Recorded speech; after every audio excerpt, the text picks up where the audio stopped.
पंच परमेष्ठी भगवान की जय। अनंत परमेष्ठी भगवान की जय। शाश्वनाथ भगवान की जय। काशीनाथ भगवान की जय। दक्षिणायक महावीर भगवान की जय। ओंकेश्वर बाहुबली भगवान की जय। 24 तीर्थंकर भगवंतों की जय। जय श्री कुमकुम गुरुदेव की जय। जय श्री समंतमठ जी स्वामी की जय। जय गुरुदेव श्री देवानंद जी महाराज जी की जय। हम गुरुदेव श्री जयगिर जी महाराज की जय। समस्त आचार्यों की जय। उनको महाराजों की जय। समझवानी माता की जय। श्री रत्नपूर्ण शांकाचार्य पंत की जय। जैन धर्म की जय। देवराज देवसर महाराज जी की जय जय जय। देशावकाशी व्रत के संबंध में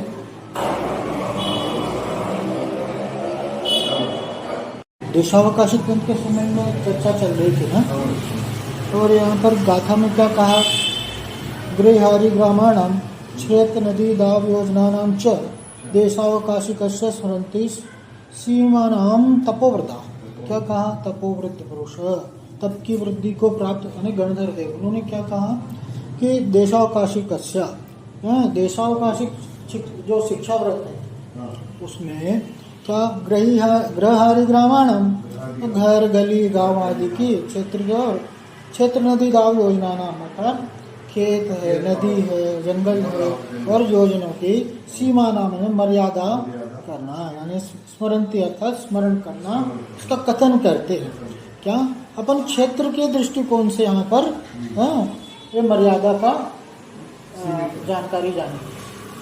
अब यहाँ पर अगली गाथा में क्या कह रहे हैं, किस काल अर्थात समय की मर्यादा किस प्रकार से की जाए। गाथा नंबर 94 94 नंबर उच्चारण करें। 94 संवत्सर मृतुरयनम मास चतुर्मास पक्ष वृक्षं च देशावकाशिकस्य प्राहु काला वधिं प्राज्ञाः संवत्सर मृतुरयनम मास चतुर्मास पक्ष वृक्षं च देशावकाशिकस्य प्राहु कालावधिं प्राज्ञा। क्या करें, प्राज्ञा अर्थात प्रकृष्ट ज्ञानी गंधर आदि देव। प्रकृष्ट यानी उत्कृष्ट ज्ञान के जो कार्य हैं, जिनको पूर्ण ज्ञान की प्राप्ति हो गई है, जो केवल ज्ञान से संपन्न है, ऐसे गणधर आदि देव देशावकाशिक व्रत की कालावधि यानी काल की मर्यादा को, कैसा काल की मर्यादा की कह रहे, संवत्सरम यानी 1 वर्ष। संवत्सर किसे कहते हैं, संवत कहते हैं ना, विक्रम संवत। उससे क्या बात की सूचना मिलती है, 1 वर्ष की मर्यादा। और अयनम अर्थात 6 माह का एक अयन होता है। और ऋतु अर्थात 2 महीने की एक ऋतु होती है। मास चतुर्मास पक्षम यानी 1 माह, चतुर्मास अर्थात 4 माह, पक्ष अर्थात 15 दिन का एक पक्ष, च और वृक्षम यानी 1 दिन या 1 नक्षत्र का, 1 दिन या 1 नक्षत्र।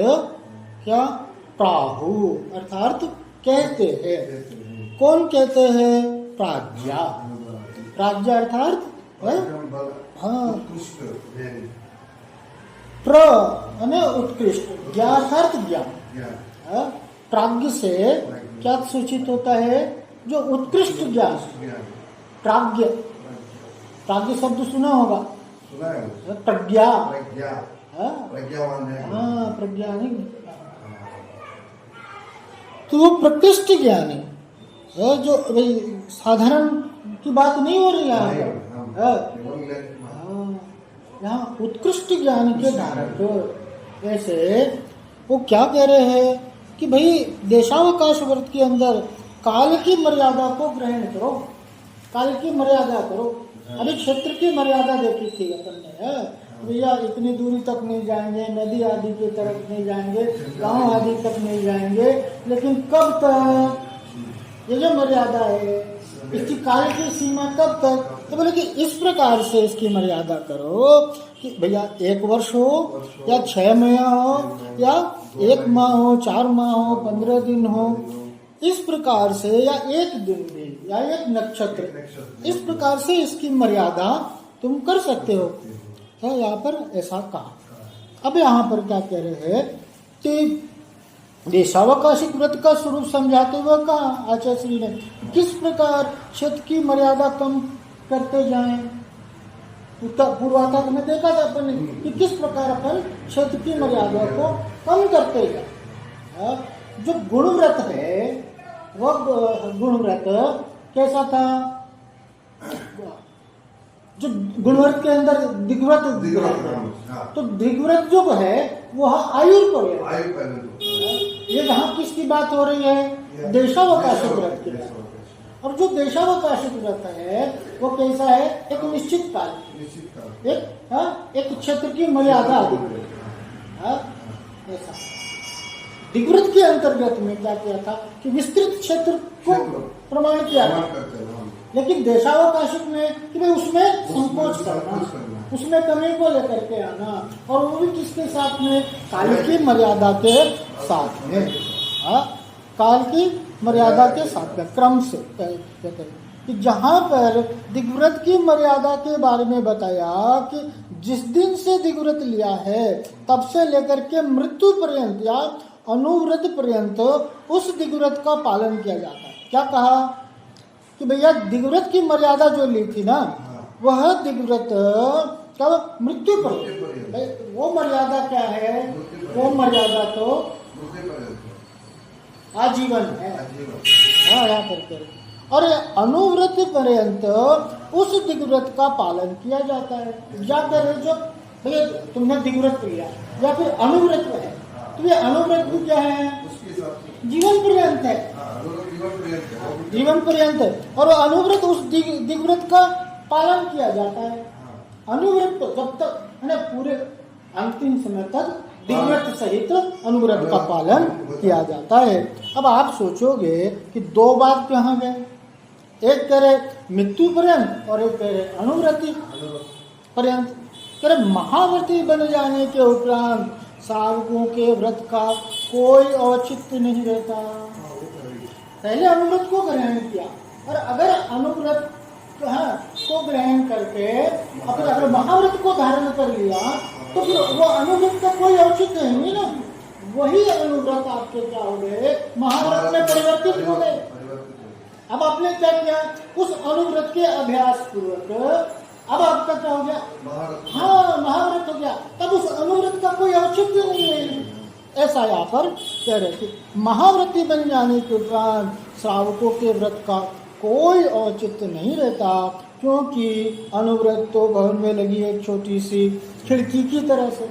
वो अनुव्रत किस प्रकार के थे कि भवन में एक छोटी सी खिड़की है ना, उस प्रकार थे। महाव्रत दीवारों से रहित निरभ्र आकाश में निवास करने वाले उस अखिल लोक रूपी भवन की तरफ। और महाव्रत कैसा है?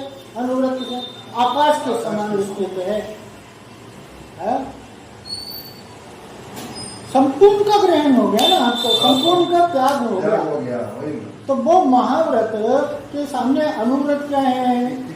कुछ भी नहीं है। आप जिस प्रकार से मंजिल की ओर चलते हो, अपने लक्ष्य की ओर अग्रसर हुए ना, तो पहला कदम था, दूसरा कदम अपने आप छूट जाता, उसका कोई ये रहता क्या? कि ये अनुव्रत क्या ये छोड़ने नहीं पड़ते, ये अपने आप छूट जाते। क्योंकि महाव्रतों का ऐसा प्रभाव है कि इनका वहां पर कोई स्थान नहीं है। अरे ये तो अभ्यास के लिए ग्रहण किया था। क्या होता है, कोई भी कार्य करते हैं तो सबसे पहले क्या करते हैं? तुरंत कर लेते हैं क्या? आप धंधा व्यापार आदि भी करते हो, तो क्या करता है? आज आप कहीं भी जाओ, बड़ा काम करो भैया, छोटे स्केल पर उसको करके देख लो। कोई भी बड़ा व्यापार आप कर रहे हो, बड़ी आप एकदम से कोई फैक्ट्री तो नहीं लगा लेता, कोई बड़ी इंडस्ट्री तो नहीं लगा लेता। जो प्रोडक्ट है, जो वो माल में वो लेकर के आ रहा है, पहले उसका नीचे से उसको उसके अध्ययन करता है, फिर पहले उसका सेल ग्रो करता है, इसका मार्केट में कंजम्पशन कितना है, इसकी बिक्री कैसे होगी, फिर मार्केट में जिस प्रकार से वो अपना तय कर लेता है, मैं इतने माल को खपा रहा हूँ, दूसरे का माल बेचता है, पहले दूसरे का माल बेचता है, फिर देखता है कि मैं इतने माल को खपा सकता हूँ, तो फिर अपने क्यों नहीं रखनी है, सो खुद की फैक्ट्री डालूं, खुद की इंडस्ट्री डालूं, और एकदम से बिना कुछ विचार किए, कुछ प्लानिंग किए हुए, कुछ अनुभव भी नहीं है, कुछ जानकारी भी नहीं है, और क्या करेगा, डाल देगा तो क्या होगा,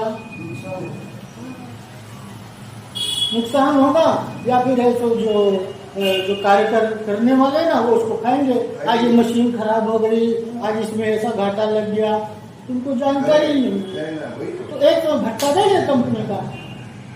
हाँ, ऐसा नहीं होता भैया। हाँ, ऊर्जा आपका आधार मजबूत होना चाहिए ना। जिस प्रकार से एक भवन है उसमें फाउंडेशन बनाया नहीं, और बनाया भी तो एकदम से फाउंडेशन के साथ पिलर वगैरह सब खड़ा कर देते क्या? क्रम से करते ना, धीरे धीरे करते ना। तो ये अनुव्रतों का क्रम है, जो क्या होता है आगे जाकर के महाव्रत।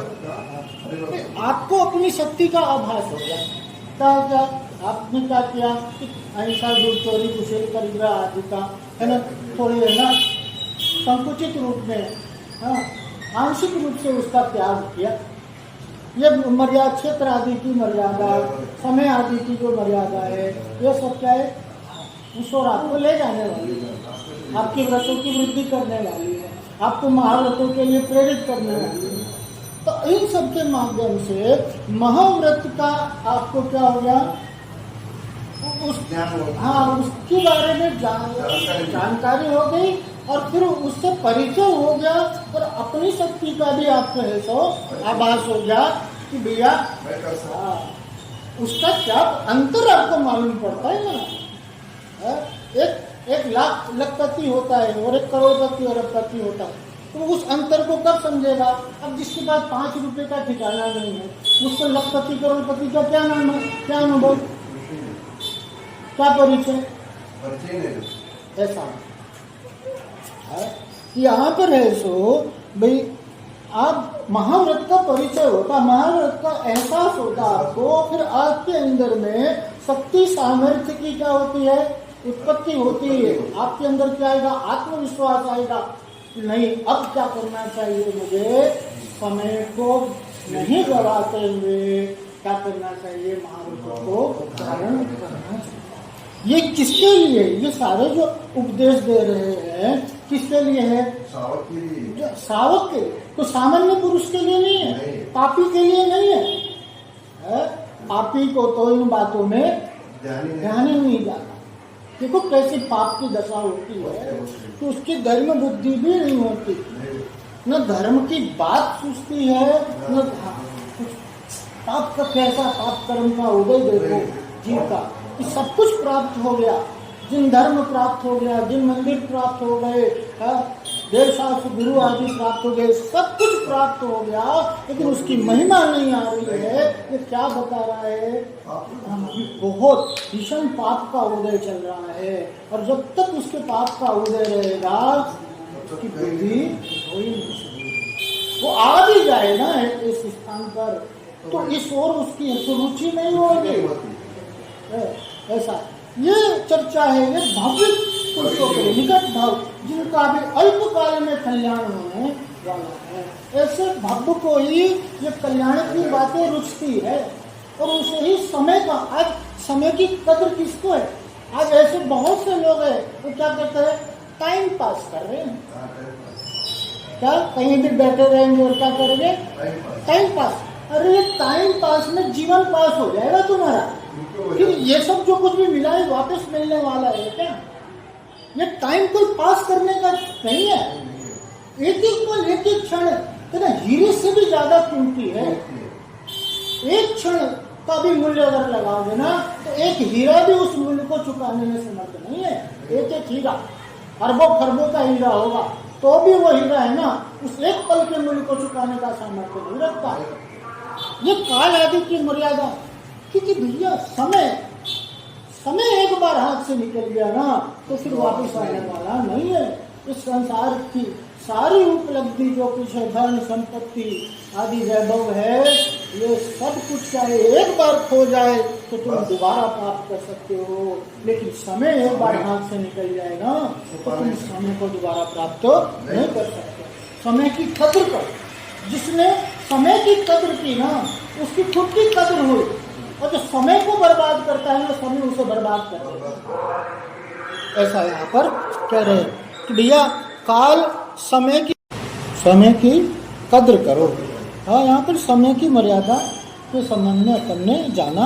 अब अगली गाथा को अपन देखते हैं।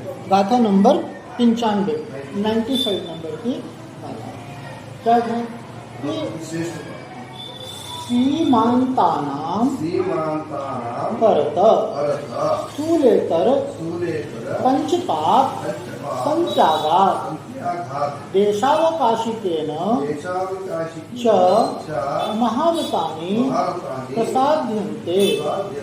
सीमांतानां परत स्थूलेतर पंचपाप संत्यागात् देशावकाशिकेन च महाव्रतानि प्रसाद्यन्ते।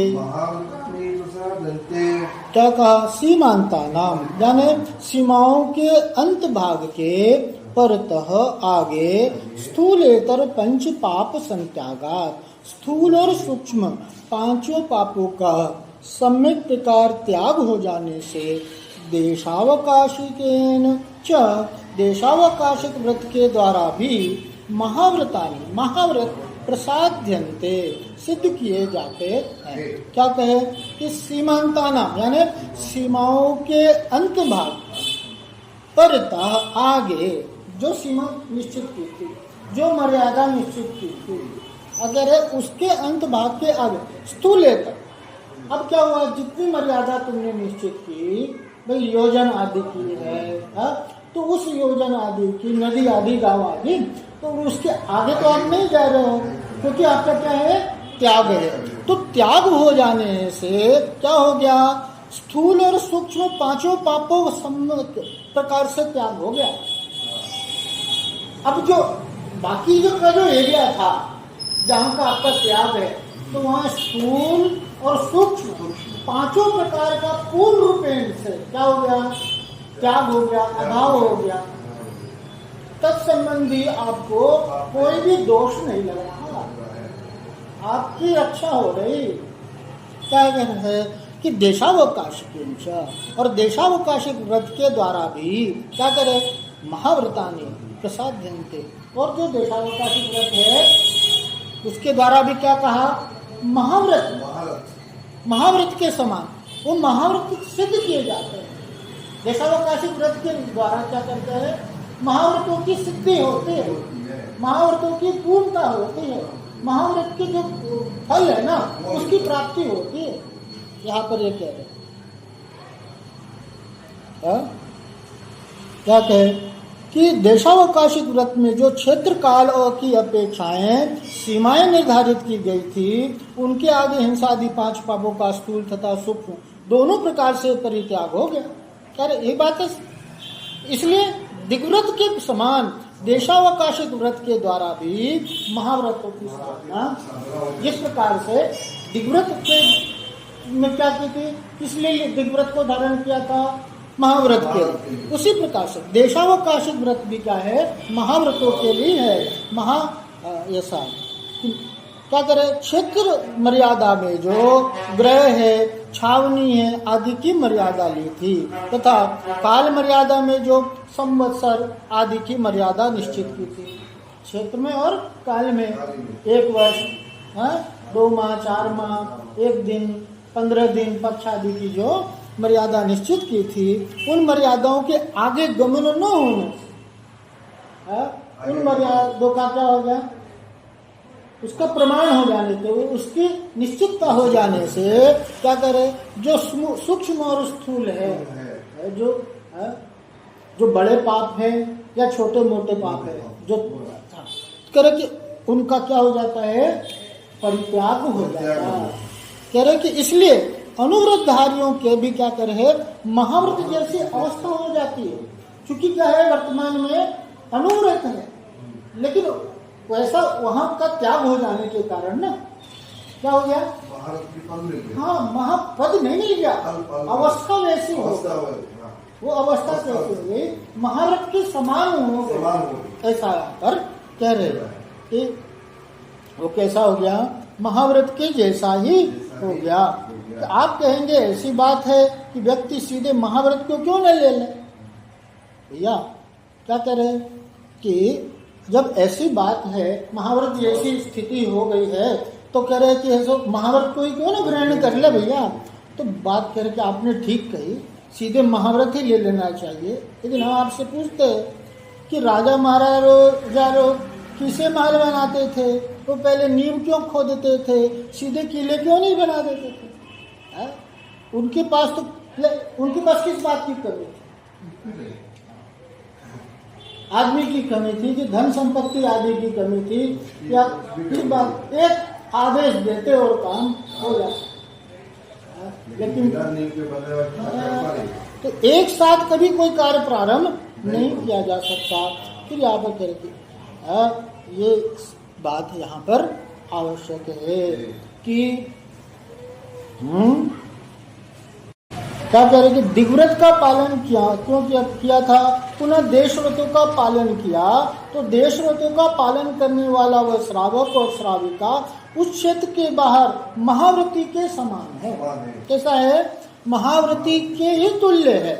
किंतु एक बात ध्यान रखना, महाव्रत सरीखा कहा है, उसको महाव्रती नहीं कहा। क्या कहा कि अनुव्रत को धारण कर लिया ना, तो महाव्रती के समान है, उसे महाव्रती नहीं मान लेना। क्यों? क्योंकि आप ये नहीं सोच लो कि वह महाव्रती हो गया, अभी तो क्या है, अनुव्रती ही है।